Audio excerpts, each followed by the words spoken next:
It's on? Oh, okay, perfect. Hi, good morning, everyone. Welcome to our panel session. Just to get us started, I will just go around and get an introduction from our panelists today. I'm Marlene Mhangami. I work for Microsoft as a senior developer advocate. I work on the Python on Azure team, and I will be moderating the panel today. And then, yes. Hey, my name is Ian Cooper. I'm a senior principal engineer at Just Eat Takeaway. So I tend to do what we think of as systems thinking, thinking about the design of the overall system and platform that we're building and how we're working. Hi, my name is Marilex Venevig, and I've been a developer for around 25 years. I have my own tech company, and we build cloud-native applications. Hi, I'm Safia. I'm a principal software engineer at Microsoft, working on .NET, including frameworks like ASP.NET Core and Aspire. Hey everyone, I'm James Montemagno. I am also at Microsoft. I have the honor and privilege to work with these amazing people. And I lead our developer community team in advocacy, and I am a developer. I'm primarily a mobile developer, .NET developer in my background. My team's focused on growing community around our products, and we're really focused currently on agentic developer tools and enabling folks to slowly or rapidly adopt these technologies. That's sort of my passion currently. Amazing. So the panel today is mainly going to be focused on how notes on how people are using AI with engineering and also our different opinions on it. So maybe to get us started, I would love to hear from each of you if you're using AI in your work, in your engineering work, and if you are, how are you using it? Maybe, yeah. Let's start with James. Yeah. Yeah. Yeah. So at least for me as a developer and a PM, I would say that really my mass adoption has started this year, probably around in like March. I think that, I think like IntelliSense and IntelliCode and some of the early chat things, I was kind of slower to adopt on. I didn't really understand chat interfaces. And then with agent mode integration and these chat integrations, I really went all in. So to me, there's many things that I do as a PM. I'm often trying to solve problems for myself or for my team that I can easily rapidly iterate on automation or build apps on demand for myself. And then in my spare time, I do a lot of app development. So to me, I'm really in that. And then additionally, I would say I've tried to sprinkle AI on a little bit of everything I can do. So one of the things on our team is try and then share your learnings, whether they're positive or negative, and learn from them. So every meetup that Monday meeting we have, my team shares like one AI win or failure that we had for the week, and then we kind of learn from that. So currently we're using a lot of like Copilot and M365. I obviously work at Microsoft, so a company man, a lot of our products. And sprinkling that in.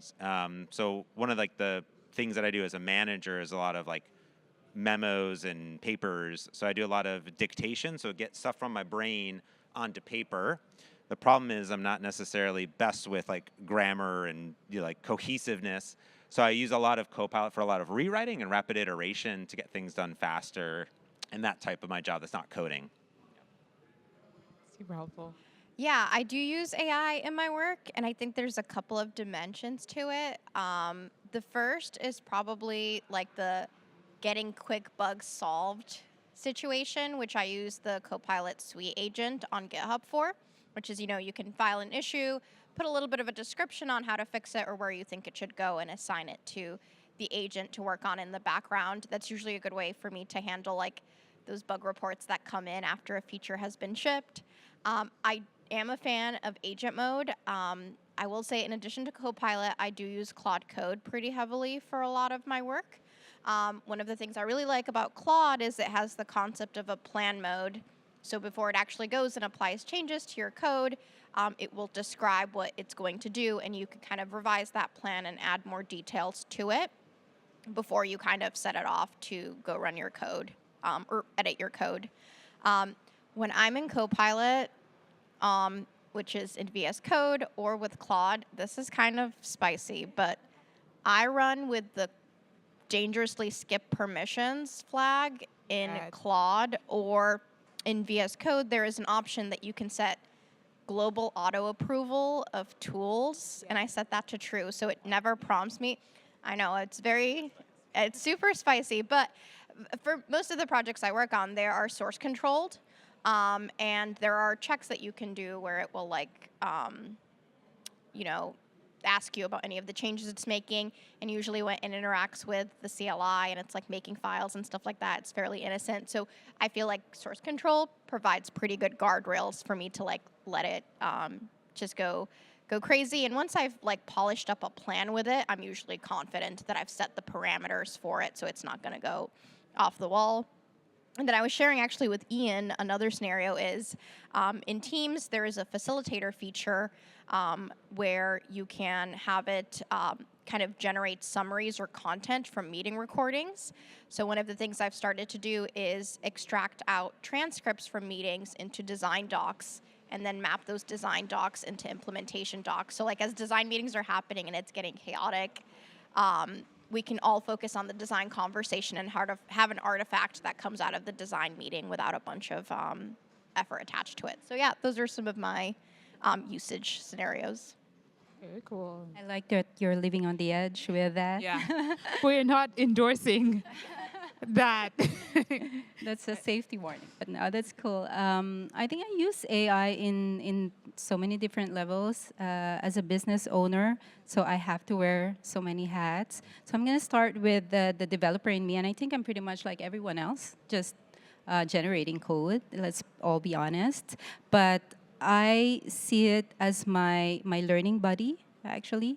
So 2 months ago, I learned Kubernetes. I know some of you probably know how Kubernetes developers are. Yes. And, you know, all these years I've heard from people how there's such a steep learning curve, so I try to avoid it. I usually, because I'm a big Azure person. And then suddenly there's a need, and I went from zero to semi-hero, not a hero, in Kubernetes, just conversing with an AI. And I thought that was fantastic because I was hesitant before.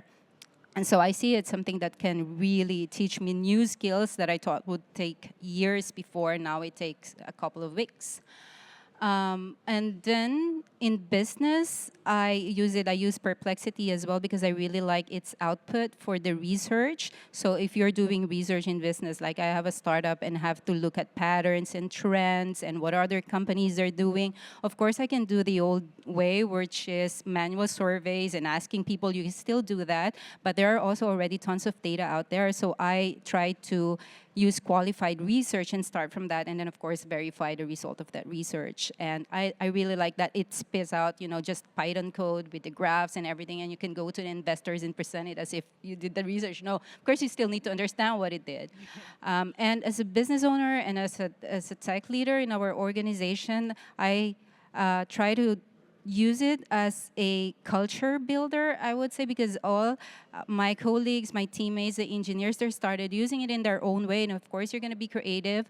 But as a business, you need an operational consistency in how you use any kind of tools. So every time I see like a team using AI in certain way, like for example, the product manager is starting generating mockups right away with Spark or Figma, and then suddenly I can see a change in culture in the engineering process, or we try to call for a workshop on, there's a change of ways of work. How can we take advantage of this? How can we reduce time to market because we discovered suddenly how to do the tool? So don't let it just, be released into the wild without trying to take advantage of its ability to change the company culture. But that you need the consortium of all the participants or all of your teammates to share, okay, what is the best practice? Let's put it down in a document, and let's start repeating doing that. So that's how I think the use of AI is in our organization. Very cool. Okay, let's take this in kind of 3 sections. So how are we dealing with changes to engineering tooling? So last year, we switched most people on to really using Copilot for in the IDE. Most people are still in that stage of really it's a kind of in-context replacement for Google Search or Stack Overflow, right? And the reality is we all used to go and cut and paste something and then just change it into what we needed and stick it in the code. And now the agent just does that, just does that for you. We see less use of agent mode. So I'd say of the 1,000 developers we have, the plurality use that basically ask or edit mode, but only a minority is currently really comfortable with agent mode. So we think that's a lot about developer education. We recently had a whole set of every development center had workshops last week that we organized to try and teach them more. So we think that kind of this more spec-driven approach is something that we will start to try and work with them on. I think everything on that model is with a bit of caution, right? Because we are not just, the previous model has been much easier of this just assists you in the IDE. The model when we get to spec-driven is much more like a manager building requirements, giving them to a team, reviewing those requirements, reviewing the work that gets done, and not all of our engineers are at the level which they have that skill set to do that work. So I think we're curious to see how that goes, and we are excited by the possible benefits, but also a healthy dose of how will this actually work out for us in practice, I think. In terms of agents, so as a business, we expect agents to transform our business dramatically. That's because we deal with consumers, we have people you can phone up when your order goes wrong, you have people placing orders, and we would see that, similar to the way you have web and mobile, we think there will be a third interaction platform which will be interacting with an agent, right? And we, so you see various internal demos of people talking to their AI and ordering their takeaway and talking to an agent to sort out problems that they have. So I suspect we will get significant change from that. Again, we have to teach the developers how to write agents. My emphasis to them is it's just like writing an HTTP endpoint or a message work. It's just another thing you have to write that has a loop that once you understand it is not really that frightening. And the third thing then is just really the use of AI by the wider business to help them produce content, et cetera, and we because we're Google, we use Gemini Gems for some of that, et cetera. I think that has been more recent. There's been a lot of skepticism. The last 3 to 4 months, that seems to have changed, and people in the business are using tools more actively, sometimes annoyingly, but more actively. But yeah. Okay, wow, those are great answers. You mentioned that some of the developers you're working with are not using agent mode. And I think there's a term right now called vibe coding. Has everyone heard of vibe coding? Okay. So people call it vibe coding, and you're just kind of like letting the vibes take over and generating the code. Safia talked about it, James talked a little bit about it as well. And what are your thoughts on that? Do you think if we see developers using agent mode more, do you think that's something that's sustainable for the field of engineering, for your business? Is this something you think can actually generate good code? And yeah, what are your thoughts on vibe coding? I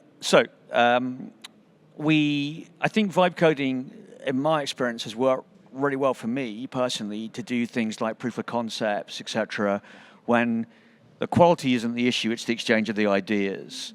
And Adrian Cockcroft, who was the kind of architect behind Netflix originally, kind of said, in the end, basically, you can settle arguments with code. So if you are having heated design discussions at some point, demonstrate that to me with code, right? And that has accelerated that process and reduced the cost.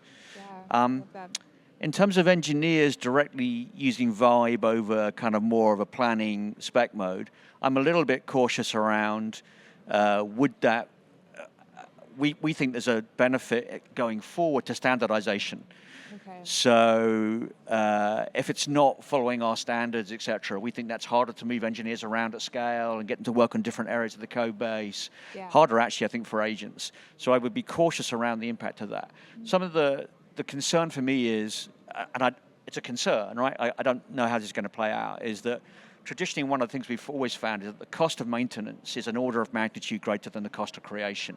And it's the maintenance of software that really hurts. So you could, in theory, conceive of an idea that an organization could technically bankrupt itself because it's produced so much code that it now can't maintain, and it would take a little while to realize we are in trouble. So I think there's a bit of caution. I love that.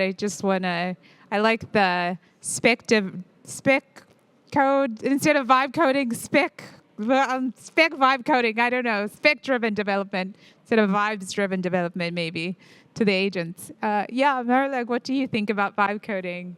Oh, well, yeah, I love it. Yeah. I also hate it. Okay. If you can do the same. No, I was actually surprised to meet some of my colleagues in the beginning who didn't want to say that they do vibe coding.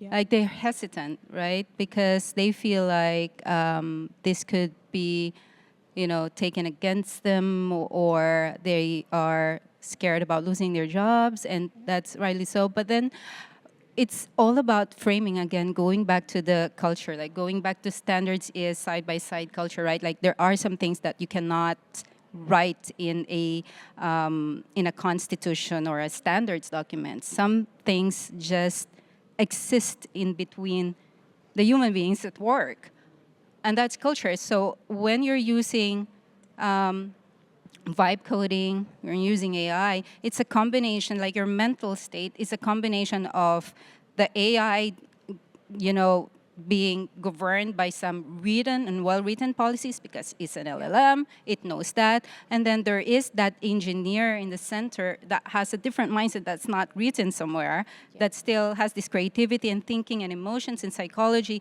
and all that plays there in those matter of minutes that you're writing code. And that's complex. For me, that's complex. And what I think about this, and what I realized when I was doing my vibe coding and when I was doing it together with the team, is that you need to be aware in all these dimensions.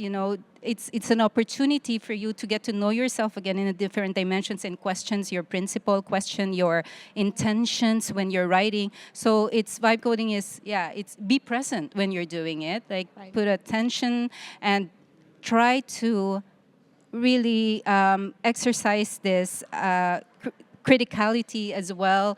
And then, just like the old age philosophers, you question everything. You try to get to the root of the answer. When an AI generated a code in a certain way, does this resonate with me as a developer and stuff? You get to know, use it as an opportunity to discover something about yourself as well as an engineer, and not just to generate code. That's a little bit boring, right? Yeah. But if you use it as a tool for a little bit self-realization and growth in your career, and I think it's really great. Yeah, wow, I love that perspective. Very cool. I will plus one everything Ian said about using vibe coding for prototyping. That's something I do quite often, and I think one of the things that frustrates developers who use LLMs or some of these LLM-based tools is it's non-deterministic. But when you're prototyping or iterating on different approaches for something, the non-determinism is actually a really big value prop.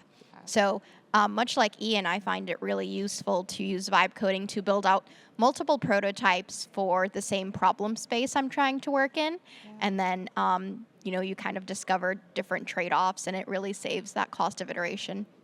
I'm less apt to use it for, actual features that are going to be merged. But you might see a big PR that gets merged into Aspire or ASP.NET Core that had some vibe coding going on in the background as we were iterating on the changes or ideas. Another thing that I've been doing recently is using vibe coding to build up my local tooling or my personal tooling. So I've been using the command line for a long time. I use the fish shell, if anyone is familiar with fish. It's a little bit niche, but I prefer it. Just a little niche. Just a little niche. But one of the things I like to do is use Claude or Copilot to vibe code fish functions, and these are command line utilities that I can use in my workflow. So one of the ones that we joke about is I have a fish function called Dottie, which is basically my own bespoke .NET SDK acquisition function. It'll like install a local version of the .NET SDK and runtime for me in my projects, and I have my own setup for how I do it. And so all of that was vibe coded. So anytime I'm kind of in my own developer workflow and I encounter an issue, I'm like, I wish I had a tool that could do X in this very specific and niche way. I can prompt Copilot or Claude, and I usually don't care that much about how it's implemented. I care mostly about the inputs it can take and what it does, and so that's kind of a fun use for vibe coding as well. That's great. Yeah, I think for me, I think yes to all that. There's times where I don't care about the code in general. Like I made this podcast stats application where I had a CSV of all my 500 episodes of podcast data. I wanted a beautiful visualizations. I don't really care how it works too much because it's for me. I think of vibe coding in the traditional sense back in my day, like 9 months ago, and it was a concept into reality. To me, it's different. I think you think of vibe coding, there's vibe engineering now, there's all these vibes, right? And to me, I've always had vibes in engineering. I like to call it the flow state, right? You're in the flow state, you're sitting there, you're late at night, you've been solving and working on a problem, working on a feature, you got your headphones on, you're jamming to your favorite tunes, you are in vibes. Like that is, you've always been vibe coding, we call it the flow state, right? Your keys are there, right? To me, I think about how do I get into the flow state with AI, right? And that is how I think of vibe coding, whether I'm actually doing a prototype, whether I'm adding big features, whether I'm solving bugs. I'm having so much fun because I'm in that flow state with AI, and that's what I think about vibe coding as evolving, right? I think this stereotype of vibe coding is only throwaway code is wrong. I think that yes, that is an old school definition of 9 months ago, and yes, that is how people use it, but I think of how we build professional enterprise level software and keep it maintainable.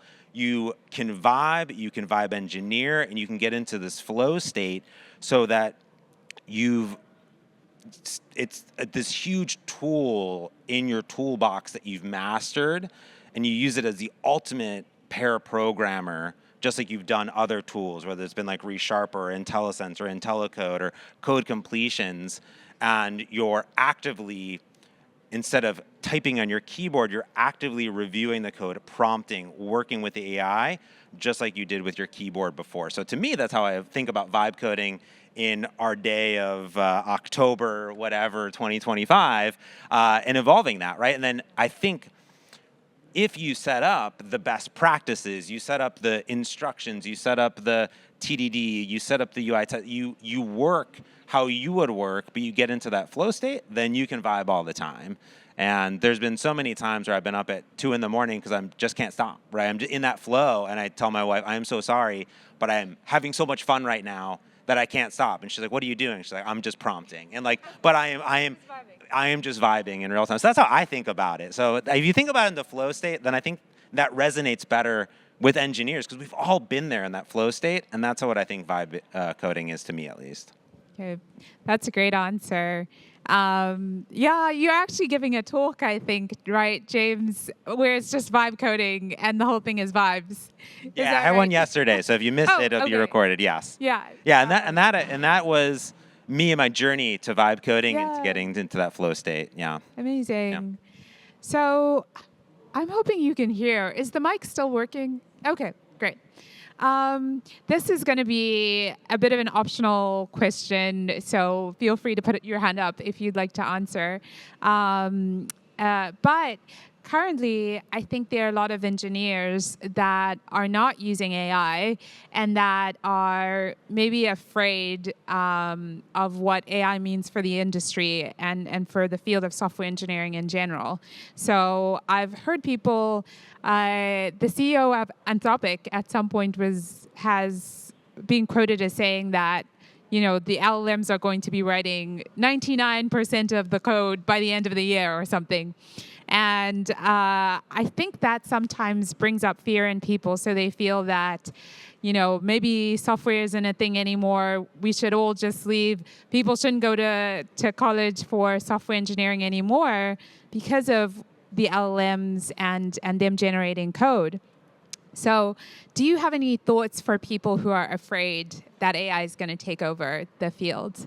You got to know the code. I mean, Yeah. I think you can get into the flow state if you are actively reviewing and understand the code. But I think the job description of what we'll be doing will just shift like it's shifted over the past 20, 30, 40 years, right? The industry evolves, we evolve with it.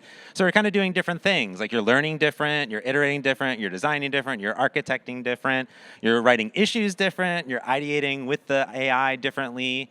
And hopefully for me, what I've noticed over my 20 plus years of engineering is that as the tools evolve, I get to work on more fun, harder problems that I want to solve. If I think about 20 years ago, what I was doing compared to what I was doing last year, 5 years ago to now, there are different problems, different scales, different levels of fun, and I think that that's what it'll be. So will we be writing code? I think so.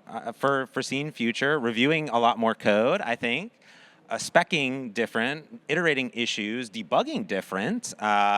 Our workflow will change, but it's always changed. It may change a little bit faster now, but that's up to us how fast we want to adopt it. I think previously just talking about like ask mode is like safe space, right? I was working on a problem with my wife, who's also an engineer, and I talked about this in my talk, and there was no exceptions, no anything, and just a random 401 error in her Swagger. And I said, let's just paste it in. We have a breakpoint, nothing's happening. I said, let's just highlight the code snippet, paste the in, let's give it to a thinking model and see what it says. I said, what could hurt, right? We're just safe mode. And it's like, cool, you forgot to assign a foreign key to this random thing in Entity Framework. And she was like, oh, yeah, that makes sense, right? She was, oh, that makes sense, right? Because we're like, oh, yeah, it would make sense. But it would have took us hours to figure out. So I think about it is, how do I get rid of the tedium, the tedious stuff, the stuff that I hate, like debugging and figuring out some random thing over here wasn't mapped to some DTO and something. I don't got time for that. I want to solve real fun things. I don't want to foreign keys, and I'm in that safe mode. So I think that's hopefully like the baby steps up to where you're going to at. You can crawl, run, sprint, whatever you want, and it'll kind of change a little bit how we work. And it kind of sounds a little bit already. We've changed a little bit how we work, whether it be a little bit or a lot. So that's how I kind of think about it as much or as little as you want. It's super helpful. Thanks, James. Yeah, I think to the question of the, I guess, controversial statement, will LLMs replace software engineers who are writing code? I want to go back to Ian's great point about writing code is not the challenge, it's maintaining it. And that really resonates because I think it's maintaining the code, it's shipping it, it's maintaining production services and keeping high uptime and keeping up with your SLAs. Like all of those things are post the creation of the actual code, and they're much harder to do. They involve having a systems level understanding of how your service is built beyond just the lines of code that are authored. So I think there is a role in software engineering for that big picture understanding that isn't just about, spitting out a bunch of code, but how do you actually take care of the things that are spit out and build services that have high uptime and good quality and good experience for users. So I think some aspects of our industry will change. I mean, they already have, but I think fundamentally the role of engineers or programmer is a really hard one to replace. It's funny, I was reading something on Reddit. I'm a Star Trek fan, and somebody had posted kind of an interesting take. They said, well, in Star Trek, there's no programmers. People just walk up to a replicator and they ask it for something, or they walk up to a computer and they ask it to analyze some data or to steer the ship, and it just does it. There's no programmers in Star Trek. And so they were kind of drawing the analogy that they think that this is the kind of future that sci-fi has us headed down. And I'll push back on it a little bit and say there were probably programmers in the Star Trek universe. It would just not have been a very fun show if it was all about the engineers building the Enterprise or something like that. But I think it kind of reflects that the form factor by which some people are going to engage with computers is going to look different. But the underpinnings of maintaining a starship or maintaining a cloud service still require people to have system level understanding of all of the different components and how they work together. So 100%. I love that. Yeah, I think you just had a good idea for a new series. I look forward to that. just to add on, I'm reading this book called How Big Things Get Done. I don't know if you've heard of it. It's not a very new book. It's from 2023, but it's basically this guy who researched and studied all the mega projects in the world in the last couple of years. And what he discovered is like, maybe some of you have seen this number, is that only 0.5% of projects actually deliver on time and on budget and then on benefit. And then IT projects are on like one of the top most disaster mega projects where billions and billions of dollars are wasted. And if we think that AI will solve that problem right now and get rid of engineers, and then we are up to 50% of projects that are succeeding right away, then we are, dreaming, right? So there's still a lot. My point is there's still a lot of problems that needs to be solved, and we need everyone to be helping us solve those problems still. So I think there are a couple of things, partially to echo, I think, James's point. So I think about the fact that basically back in 2004, Eric Evans wrote a book called Domain-Driven Design, and he said, the problem is software engineers are all focused on the wrong thing. They're focused on how you build out the API, how you persist state to store, and really what they want them to focus on is working with the business on how do you automate their business problem. And I think that is still software engineers' core job. And one of the advantages of working with AI-based engineering is you can, in a sense, offload some of that boilerplate work and just focus on saying, my job is to sit down with the business, figure out how to model their domain, and then that is the work, effectively, that I need to do more of. And there's the whole recognition versus recall thing.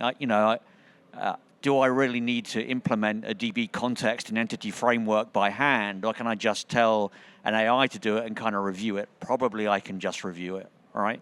But modeling the domain requires me to talk to people, have conversations, understand that problem space. That is the heart of where the value skill set lies for us.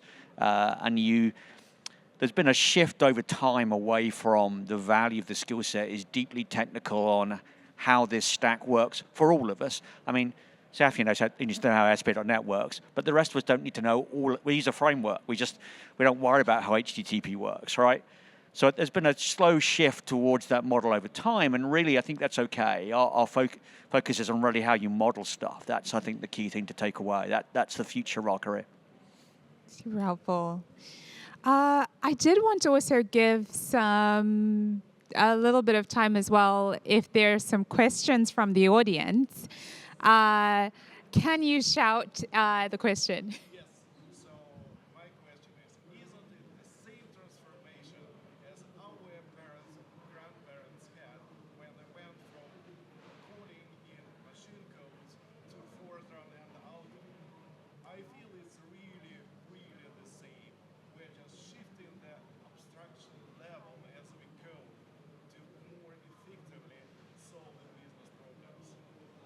That makes sense. I mean, that's a comment, but it's a great comment, and I would agree. Does anyone have what? Oh, I'll repeat it. Sorry. So he just said that he believes that this shift that we're seeing is a higher abstraction. So we're going from the level. Please correct me if I'm wrong. Of our grandparents, where they went from machine programming to using Fortran, and we're going higher on the abstraction level. And so this is what he's saying is the shift that's happening now. Do we relate to that as the shift? So only one comment. I write kind of accidentally an annual blog post because I start on something that should be about 500 words and I write about 10,000 and I give up for the rest of the year. But my only caution here is this. 4GLs, apart from, say, SQL, mostly failed. They mostly failed to gain traction. And it seems like 3GLs are some sweet spot for expressing requirements. And in fact, you could argue that LLMs are good at writing code because that's actually quite a sweet spot. So I don't necessarily buy the idea that there is a language level above 3GLs which we will work effectively in, but I do think it is possible for us to have a conversation with an agent that produces a 3GL in order to effectively work. So I have no ability to say whether that's absolutely true or not, but I think it is really interesting how agents use 3GLs quite expertly, and it may speak to something about their value in expressing requirements. Does anyone have any other thoughts on it? Yeah, I think it's interesting. I think maybe the question is like, is the interface or kind of like the transition up just natural language? I think what's really interesting about development is that we've had for a long time like no-code, low-code solutions. I mean, there's tons of software that we use that is built without any code behind it, right? It's there. So I think to some aspects of what we do, just like we've transitioned to maybe using more voice and dictation as inputs into how we generate some code, how we review some code. The code's still there inherently. That's going to be running it. And I think there's a little bit of interesting dynamics here too, because like Safia is like creating the frameworks, right, that then we use to build this stuff. That is very different problems to AI solve. There's like literally new, doesn't exist before at all. To compare, we're using something that's already built that we're building with in general. So I think that there's just new inputs that we'll use, I think, in addition to, in general, that's how I see it. Just like there's always been a blend of, pro, low, no blending of code, and maybe that will transform a little bit, or maybe our code becomes a little bit more, it's an artifact of those descriptions of how we want. So maybe like Scott Hunter in the keynote and Hanselman were talking about how they describe the problem, which is instead of writing a bunch of code first, they describe a reusable pattern, right? Here's how I create an API so we can have repetitive type of coding. So we write 1 or 2 sentences instead of writing hundreds of lines of code, because that code is very similar for every API over and over again. So maybe that interface will just be changed, like it's continued to evolve as we got a mouse and a keyboard and voice dictation and things that have improved over time. So that is how I kind of look at it. Definitely. Is that good? Did that answer? Hopefully it did. Awesome. Another question. Yes. I'll give you a microphone. Getting my stress level up then. Thank you. No, we talked a lot about vibe coding and how it's good for proof of concepts and so on. Now, what we see now at our company is that when junior developers starts, they start using LLMs for their code and they just check in their code. That way, when we have small code changes, we just review them, put some comments on or something on PR. But when there are large changes, we ask them to show the code and debug it and explain it to us.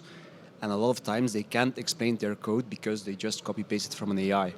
How do you see that evolving? Because there are like a lot of studies who can clearly show that, for example, writing text with your hands, with a pen, makes you memorize more what you write than just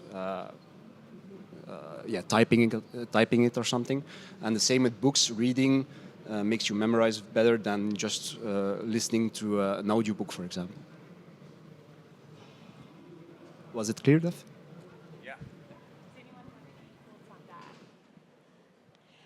Yeah, so I think your question was kind of how do we teach junior developers or engineers who are new in the industry to work with LLM tools effectively, not take it just at face value, and kind of understand the code that's being generated. I actually have a number of early in career developers that I mentor who come to me with similar questions of like, how do I use this technology? The company wants us to use it.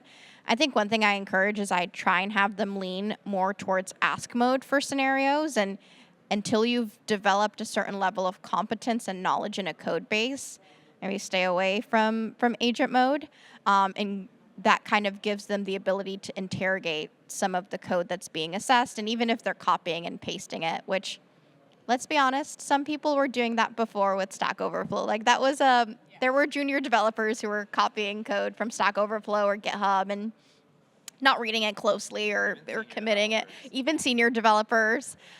So I think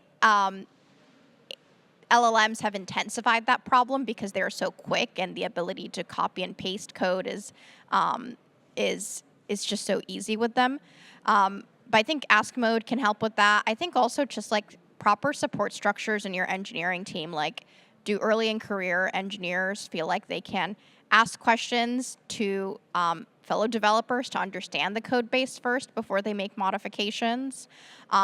Do they know how to use tools like LLMs? Scott was talking about this in his keynote about using it to ask questions about the code base. So I think there's guardrails and mentorship that can be put in place to help junior developers do the right thing. I don't think it's necessarily a technology problem. I think it's a early in career trying to figure out how to do my job. And there happens to be this tool that makes a behavior that was common before even more intense now. Yeah, that's great. In our organization, we actually encourage the early in career colleagues to read books, to go back and reading books. I love reading books, reading fundamental books, books about patterns and practices, the things that don't change even when technology changes. And if you have a really good grasp of fundamentals and that excites you as a young person, you could be a star in a tool like AI, right? Because you can imagine things based on what you learn about the fundamentals of things, and then ask the AI to do it for you. But you cannot get there unless you spend some time reading those thick books that we in the industry have been here for so long time have done, right? If it's not books, it's articles, or read the entire MS Learn or something like that. Something that's a bit more, I would say, structured. Maybe it's not forever, because you gotta also help them and encourage them to focus, because I think it's a little bit of a problem nowadays. And yes, you can learn a lot of things with short videos, and that's also another resource. But if we give them time, that's what they need, right? Give them time to sit and relearn how to focus on completing a huge task like reading and finishing a book, and then learn the essentials, the fundamentals. And I think you will be better equipped. But just telling them, oh, you need to understand code, without a clear guidance on how to do that, oh, you need to review your code, it's going to be hard. It has to come from something that's really fundamental. Yeah, those are great responses. I Yeah. don't have anything to add, so you can move on. Okay. One thing I will add myself is that I do feel that LLMs are particularly helpful when junior devs have questions.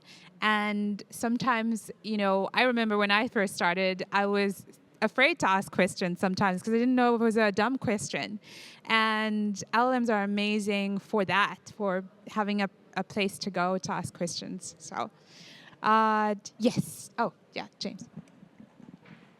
I think it's all engineers. I think it's cultural, right? It sounds like you have a lot of best practices, code reviewing in place, like guardrails as well, like we've always had as well. And there's probably just more opportunities to do more of that code review and explain and pair things up, just like you would have mentorship as well.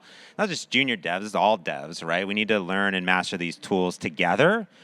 Your senior and principal engineers need to understand the best practices so they can work with junior engineers just like they have forever with other things as well, right? It's a tool in our toolbox, and all we got to do is figure out those best practices together. So I think learning days, learning journeys, understand we do tons at Microsoft. We have whole learning days. We have internal talks that we do about our best practices because we're all learning it together in these different tools as we transform it. I think what's fascinating is that many of us that have lived through the mobile revolution weren't necessarily like folks that grew up like having a smartphone in their pocket as a 5-year-old, right? Like there's 7-year-olds that have like way nicer phones than me. My first smartphone was a Nokia, where I could play Snake, and it was all I thought I ever needed. And it was great. And I became a mobile developer because it was this transformational moment in time where I fell in love with mobile and smartphones. And I think now how I see people use technology is very different than how I use technology, even though I lived through that mobile transformation. But I wasn't a mobile native, right? And or digital native, or whatever it is, and I was just AI native. So I do think that just like that changed a little bit, like I think that these tools will transform over time, maybe a little bit more rapidly than that, or how we just develop software, how we review software, how we learn about software. And I think the mentorship opportunities, like we talked about, the ask mode, and I Scott's my boss, Hanselman, and every time I watch him and learn how he codes, and vice versa, we learn a lot from each other. We have times where we just go in and we share our screen, and I say, let me show you what you did today. And we'll say, oh, have you tried this? Have you tried that? Do this back and forth. So I think not just scrutinizing the code and saying, explain how this goes, like, hey, let's figure this out together, right? And I'll say this, it's like, just like those junior engineers, your senior engineers, your principal engineers, like that will happen as well, right? So it'll just be, how do we evolve this together so we're best documenting, so we're learning the tools, how we are generating the code, and learning together, just like we always have, just in a little bit different ways. And, like for me, I said I started this journey like in February or whatever, and I'm not like a heavy ChatGPT or Microsoft Copilot user. Like the chat interface outside of coding is pretty minimal for me, but I'm now just slowly getting into that. I'm like, well, can it help me plan this trip to Japan so I can see a bunch of monkeys? Like, I could go research that, but like, can I use it? And I'm slowly edging into that, just like you might slowly edge into, okay, like, hey, we have this code, let's review it. Here's how we would traditionally review it, but let's think about how they're going to review the code and how they're going to develop code and how they're going to learn the code, old way versus new way, because folks eventually, down the road, 2 years, 5 years, whatever, this is like how will they have grown up, is using AI first code. We're in the state where we're actively learning it. They will learn it as their first step, right? Although I do believe, like you said, is like data concepts, best practices, like hopefully we don't veer away from that as the fundamental, because that helps us craft better software as we use these models as well. Absolutely agree with that. I think those are great answers to the questions. Do we have another question from the audience at the back here and also at the front?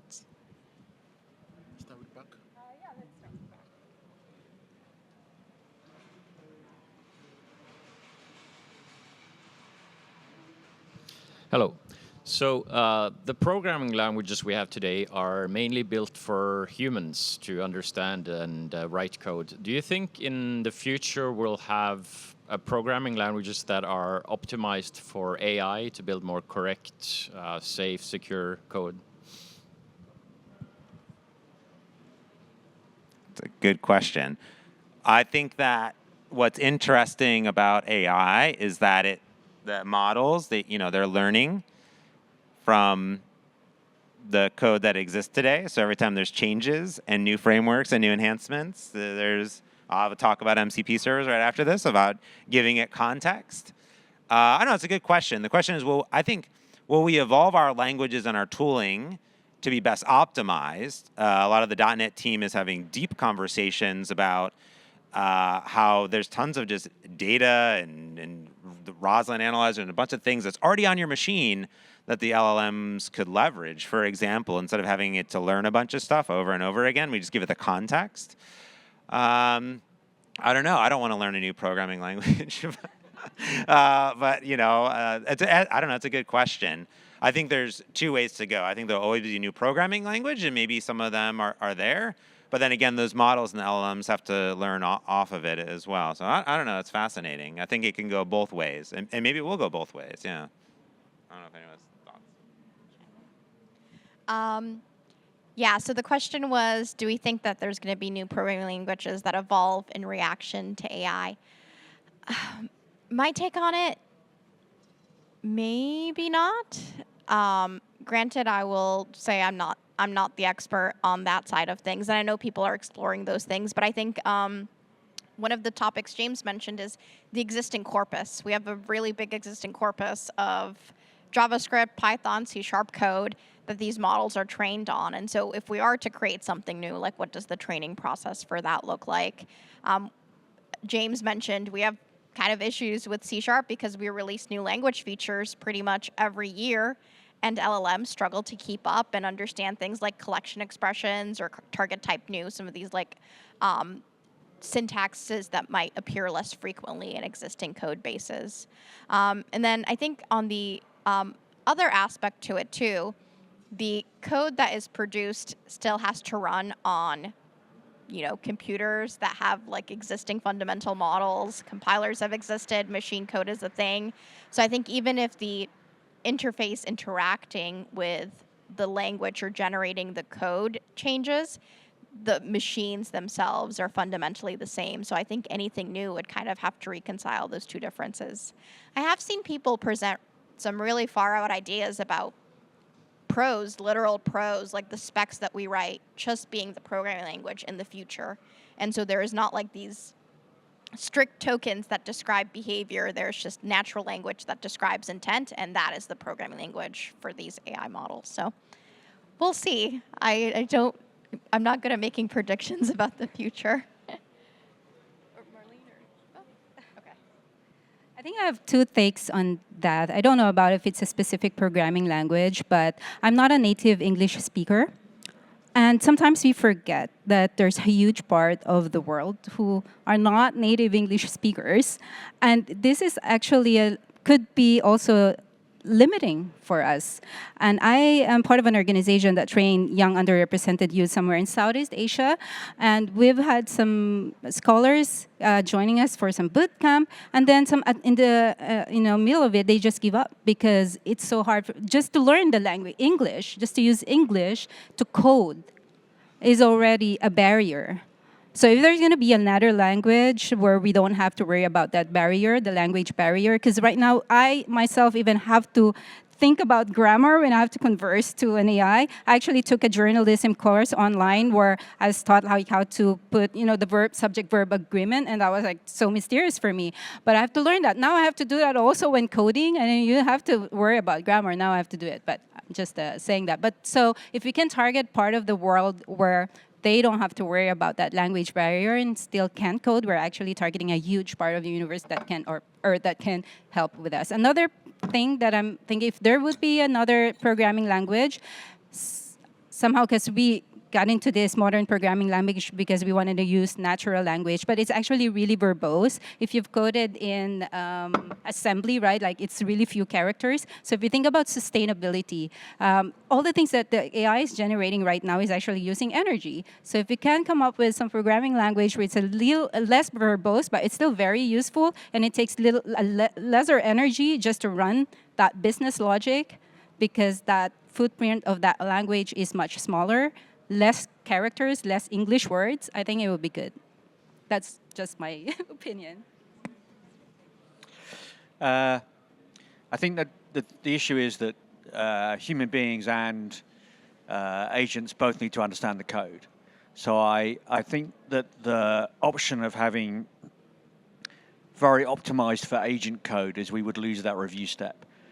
That might happen at some point, right? We might shift to much more of a measurement model where essentially we say, actually, I'm not going to review the code. I'm just going to review I'm going to measure how that is performing in a production environment and decide whether that is good or not from that. But I think we are way off that.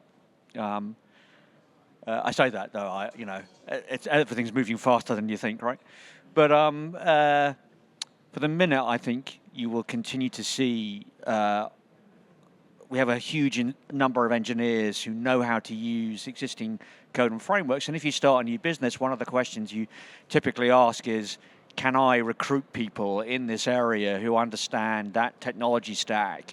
And if not, you may switch tech stack. And I think that similarly, agents know particular stacks and whatever, right? I think the danger is if you produce an entirely new framework which agents aren't trained on, how do you essentially get agents to work with that? And I think the answer is probably MCP servers. I think we're about to, we just released V10 of Brighter, which has V10, so it semantically has breaking interface changes. So I'm anticipating agents doing completely the wrong thing. So we probably need to cut up an MCP server to try and help them, to say, okay, go and look at the current docs. But yeah, I think that's, if you come up with a wildly, completely new framework, That's, I think, an open question. How would the agents know how to use it? Okay, we only have 5 minutes, so we'll get one more question, and then there was one question here from the audience. Yeah, I think he right here, he asked first, and Hello. then maybe one quick answer, and then I'll do a final round of answers. So. It's really just an observation, because Yeah. you talked earlier about the fear of us software developers being obsolete. And this is something I thought about when I first started using Copilot Agent with Sonnet and had to lie down on the bed for about 10, just to figure out what was going on. And then I remembered my early career, I started writing C++ applications in WinForms. That's how old I am. And there was this revolution in the 90s when Microsoft came up with VB6. And for the first time, we had this concept of rapid application development.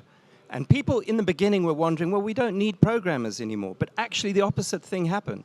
There was an explosion of demand for software developers. And you could be a VB6 developer, and you could make a very good living.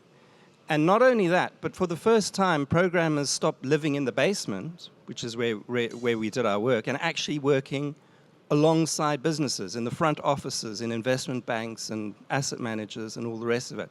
And that was like a really, really big revolution. I think we've gone backwards from that. But I think what AI is doing is it's bringing us back to where we should be, is thinking about the products we're building. And that's ultimately what our job is. And I think you alluded to that earlier. And that's what's so amazing about what's happening now. It's not going to make us obsolete. It's going to make our jobs more interesting.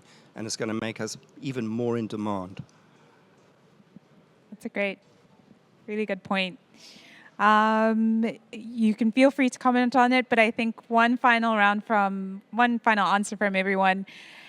If you're leaving some advice for developers who are wanting to use AI or using AI in the year 2025, what's your advice to developers?